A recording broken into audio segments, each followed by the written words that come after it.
All right, let's be real. Sometimes your brain just feels like a messy sandwich. There's too much going on, stuff slipping out the sides, and no napkins in sight. That's where therapy comes in. And we're not just talking about screaming into the void or trauma dumping on your sandwich artist. We're talking actual therapy with someone who knows what they're doing. And lucky for you, BetterHelp, our paid partner for this episode, makes it easy to get started. No waiting rooms, no weird therapy office smells, just a quick questionnaire, and boom. You're matched with a credentialed therapist in a couple days. And if it's not a vibe, switch it up faster than you can switch up your sandwich sauce. So if your brain feels like a chaotic group chat, do yourself a favor, go to betterhelp.com/thinkfresh or hit the link in the description for 10% off your first month. Your future self will thank you. Yo ho, what's going on, breadheads? Ty in the building, Eric in the building. We got 2 beers. Ready? Catch. Oh, let's go. And crack. Wow, these warmed up fast. Oh yeah, baby. Oh, dude, that was an explosive cracking. Whew, performative. This guy's a performative beer drinker. There's nothing theatrical about drinking a pale ale on mic. Cheers, brother. Yes, we are back in the booth, Ty and Eric. We have a couple guests on this episode. It's 2 hazy pale ales. Beers are always a segment on this podcast because we're drinking them, we're thinking them, they're fresh, they're cool. Eric, we haven't talked about this yet, but Vancouver's transit system, otherwise known as Translink, Yes, they did a beer drop this week. a special canning. Yeah, they're the only type of commuting organization that's allowed to advocate for drinking. Because you're not the one driving the train. Right. So they're like, get absolutely messed up. Just have as many as you want. Yeah. I mean, that's actually an interesting thing. Like, why don't more car companies advertise their 0% beers? Oh, dude, I think that the car industry is behind Big Matcha. Like, I think they're the reason it's popping off right now. Because they're like, we got to find a new thing for people to go pick up and drink that isn't an IPA. I think it's all Red Bull. Like Red Bull has kind of cornered the vehicle kind of performance racing like era. Mm-hmm. That's a really good point because Red Bull is all about like going places fast. With your eyes like super wide open. Yeah. Like at this point, Red Bull is the closest like above the counter like option besides like cocaine, you know, it's the fluid equivalent. Yeah, no, you're totally right. But I think like Heineken has their like 0 beer, and I think they advertise on like F1 races. So like all over F1, it's like don't drink and drive, drink Heineken 0. Dude, that's insane. You're like on the like in the crew cam or like in the driver's seat camera, and your F1 driver is just drinking a Heineken out of a glass bottle while he rips around the track. Yeah, he's got the bladder behind him with the straw coming up through his jacket. Yeah. Nice. Wow. Well, the Translink beer, it's called the Platform Pilsner. And it's a collaboration with a local craft brewery. I don't remember. Patina. That's the one. Who cares? Missed opportunity to call it the Rail Ale. The Rail. That's good. Thank you. Yeah, the train. I got not as good as you. Yeah, let's see. Can we think of an acronym for IPA? What about Indian people above? Allowed? Get it? Because they ride on top of the train. Oh, I get it. I've seen a few of those videos coming out of India these days. That's insane. The travel standards on trains in other countries are totally different. Yeah, dude. All I want to do is crack a window and smoke a cig on the Millennium Line, but I just can't do it. Yeah, they're not going to let you. you. They don't really tolerate that stuff. Transit police would like curb stomp you on the tracks. Yeah, it's kind of weird though that they launched this beer now because I also heard there was a spike in fare checking on the train. So like, I'm curious. You're pro transit. Do you see them checking tickets often? Like how? Like what percentage would you say? I'm going to go out and say that this is all fake news. I think that they're fear mongering so that people pay for their tickets. I don't see any boots on the ground here. This is all airstrikes. Oh, There's shit, there's okay. no soldiers. Right. Simply drone Yeah. play. It's drone play. Wow. Dude, before this episode started, I was waiting for you to hop in the booth. So I went to a bar downstairs and drank a Negroni on happy hour. Mhm. I hit a PR for fastest time to consume a Negroni. I think I did it in 11 minutes. And Wow. I'm totally geeked right now. So when you tell me to do things like tell me what IPA stands for, cognitively, I'm not in a position to help you Damn. figure that one out. Yeah, You're, this Steel and Oak Hazy Pale Ale is not helping either.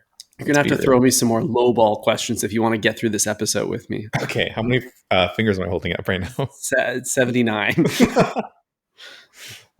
that a Love Island reference? Is it? You tell me. On the one of the last episode, he's like, "What? How many fingers am I holding up?" And he held up 4, and she's like 7. No way. This is a joke, but You're such Anyways. a Love Island junkie. yeah, dude. But anyways, Translink beer. How fucking dare they? It's crazy. Because I've been ticketed for drinking on the SkyTrain. Yeah, I'm like, what the fuck, guys? Like, if you're gonna launch a beer, like, let me at least fucking crack a few on my way to work. it should or be way the home. exception for sure. Yeah. Like I as well have had to pour one out for the good police of the transit companies. Damn, yeah. When was yours? Because mine was on the way to the annual Vancouver fireworks festivities when I was in high school. Luckily, I didn't get pinned for underage drinking. For me, it's happened a few times. It's always on the back of a bus, usually around 11 p.m. Damn, usually those are pretty good because you can kind of hide. If you're sitting in the back, right? Unless it's like the communal kind of like conversation pit bus, then you have like the seat in front of you to hide behind. But on the SkyTrain, like I think you're more exposed.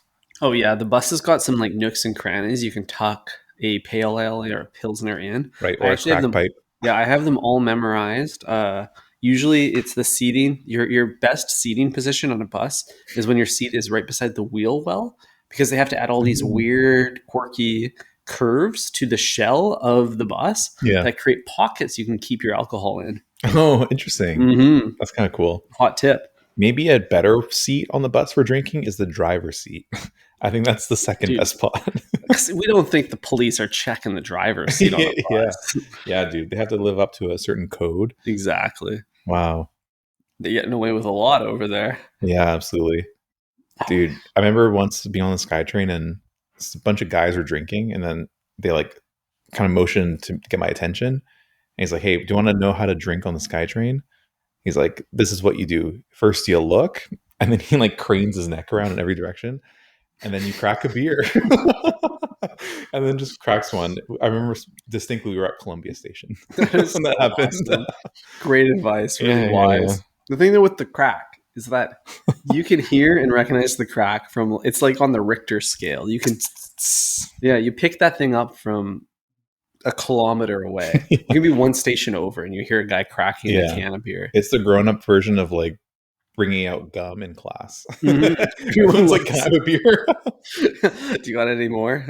Yeah, dude. You're absolutely right. I've offered and accepted beers from strangers in the back of the bus, back of the train. I don't see any issue with that as long as it's open, open for you.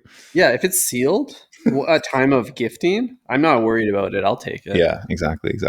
Because like, what are the odds they're gonna like do something to mess it up? You know, if they gave me a half open beer or a half drank beer, I would be a little bit more hesitant. Yeah. Or if they were trying to mix me a cocktail with their making some Borg on the back. I watched the magic trick the other day where a guy took a can of beer and opened it and then poured it out and it was soda. Can you explain that to me?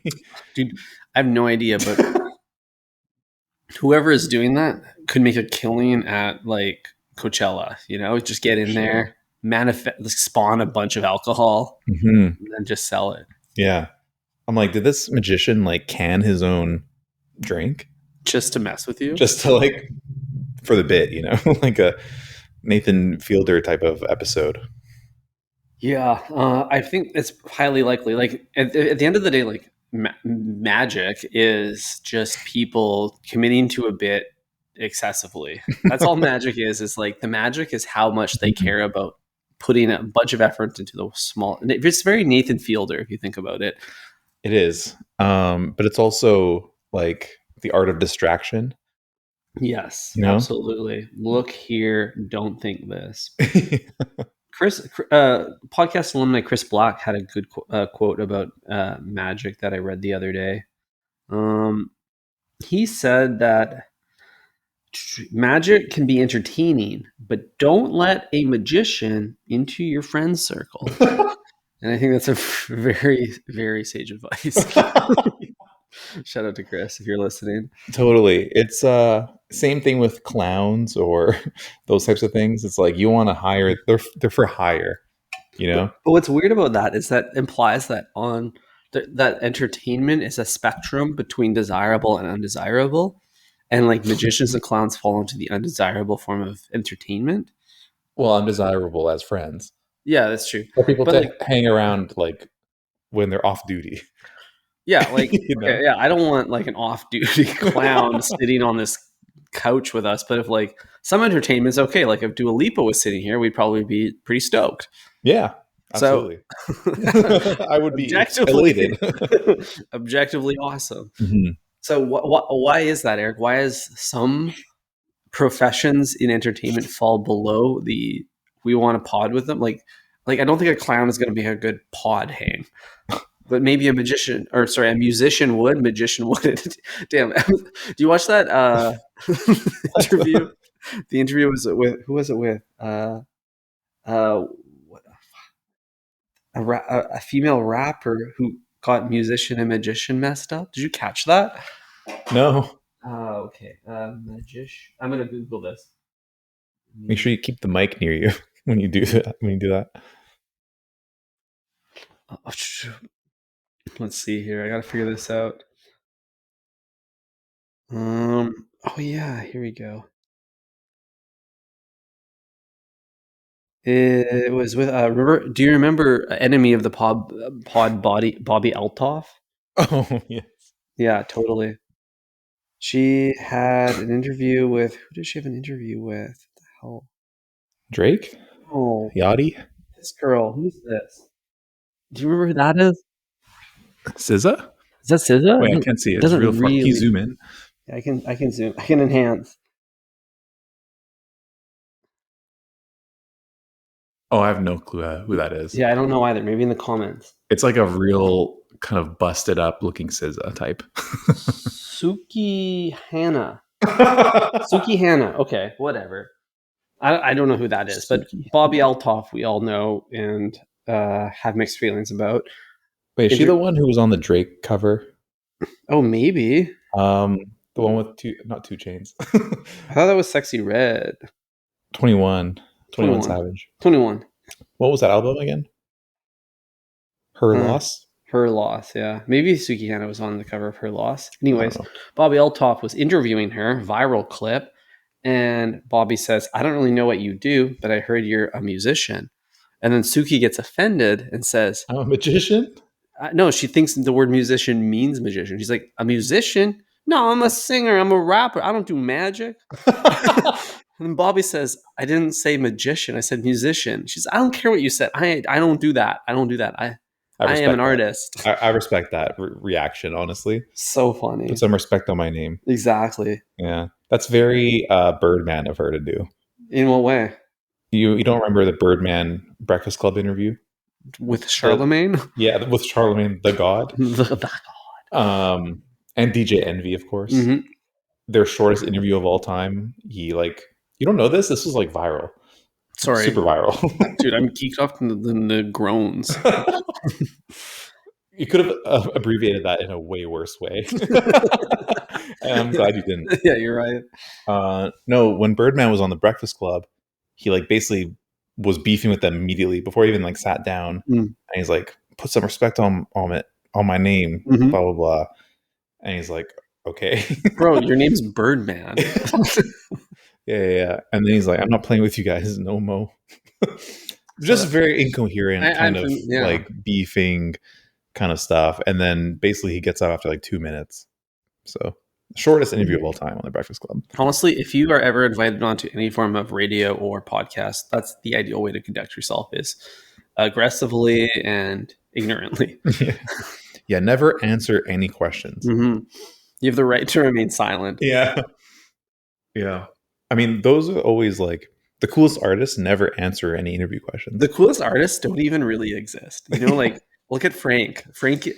Where is he? Mm-hmm. Will he come up with anything ever again? We don't know. Playboy Maybe. Cardi was the ultimate edgelord, just teasing music for years. That is true. And he is the coolest. He's the coolest artist. The coolest that guy? Yeah, that guy, the vamp king himself. What does cool mean to you, Eric? Cool? Yeah, cool. It's indescribable, Ty. It's a certain je ne sais quoi. It's a feeling. You know what I mean? Some things you just can't put into words, but deep down, all of us kind of know. You know, some of us can create it. Some of us can simply observe it, but we all kind of know what it is. You see, I think I figured it out. I have the equation. Okay, let's hear it. But Playboy Cardi doesn't quite fit my equation. But I will tell you what the objective universal definition of cool is. Mm-hmm. And it is something is cool when it is either young, attractive, or rich. You know, everyone wants to be the young, hot, and wealthy. Mm-hmm. So when people that embody those qualities are doing things, they are cool. And like, so like if a young or attractive or wealthy person, usually 2 out of 3, is doing anything at all, whatever they're doing is immediately cool because they are embody the characteristics everybody wants. So then you replicate that to be like them, to be cool. Because their coolness is just about pursuing those 3 intangibles. So do you think Mark Zuckerberg is cool? Well, he's trying young, to dress successful, and wealthy. Theoretically, yeah, he checks all those boxes. But he's not cool, though. You're right. So I just disproved your theory. So there may be moxie is the 4th. Maybe it's this kind of je ne sais quoi. Yeah. Is your mic plugged in? I'm not getting anything from you. What? No clippy? It's working for you? On my end, my computer's completely frozen. Actually? Well, yeah, I can't click on anything. That's deeply problematic. Do you want to maybe hit pause or stop? And we're back. We are so back. I wonder if any of that even made it into the microphone. Lost in the cloud. It's possible that none of that made it in, and we're just going to work with that. We have to. We're 16 minutes in, and we're not restarting this. We have to march onwards. So I don't even know where the breadheads lost us. Something about the Zuck being a cuck. Is Zuck a cock or is Zuck check technically all the boxes of coolness? No, dude, there's only 3 boxes: young, hot, wealthy. But you're trying to measure the unmeasurable, Ty. Well, no, yes, but it is a falsity to assume that being cool is an immeasurable thing. Why? Because some things have to be not measurable. Name one other thing that's immeasurable. My aura. I think that's just a proxy for coolness. True. Even sandwiches have been like. What about smell? Can you measure smell? Like the bread smell, Ty? Can you break it down formulaically?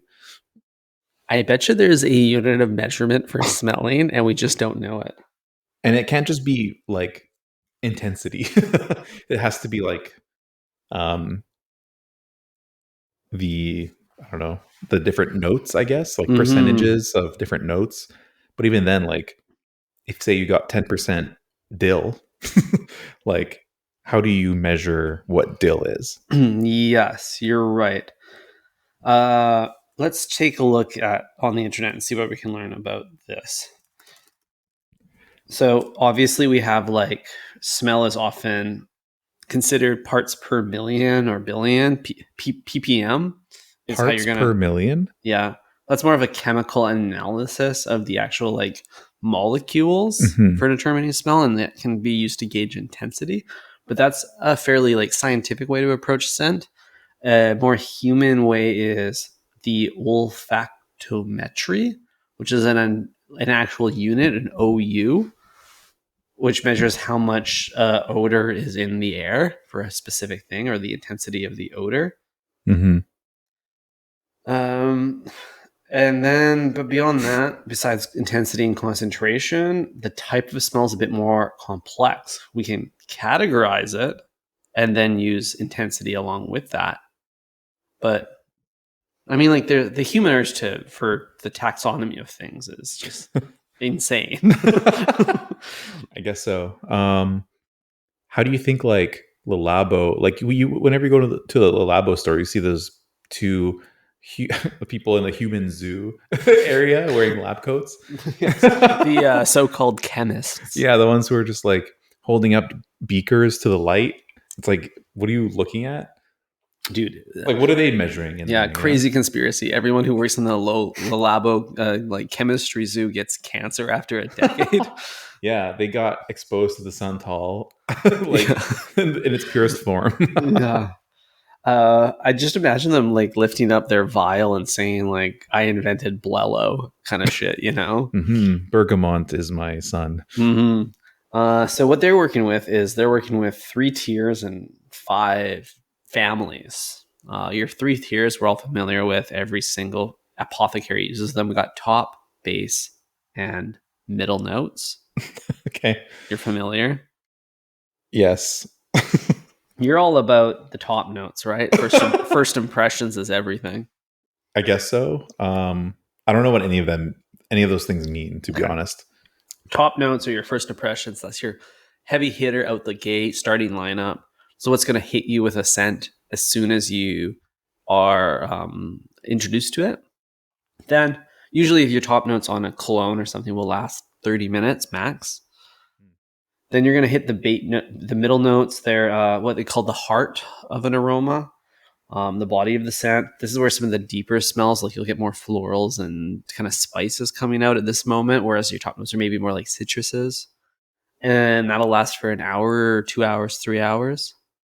Then your base notes come through, and that's going to last all day. And that's your like heavy hitting foundations, like a musk or a wood or a vanilla. That's going to carry you, blend with your sweat, and really create that like unique to Eric smell. Gotcha. So if you were to break down the Subway bread smell into top, middle, and base, what would you describe it as? Great question. I think the top note is always the herbs from the herb and cheese. You get that like oregano. You get a little bit of that smell of like dairy, if that exists. I feel like it kind of does, like a smelly cheese. It smells like the hardest hitting scent is a smelly cheese.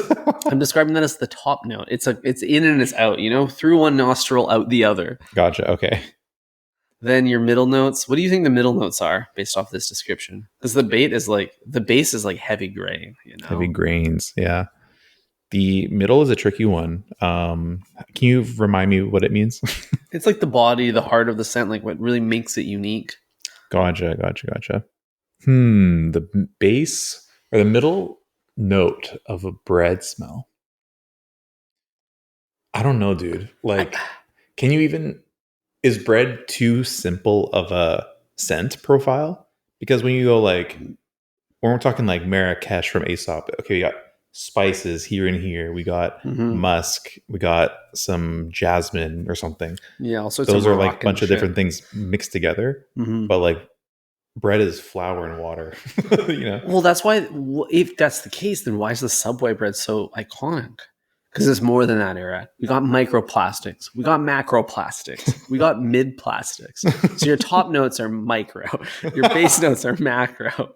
And they're in the middle, in the heart.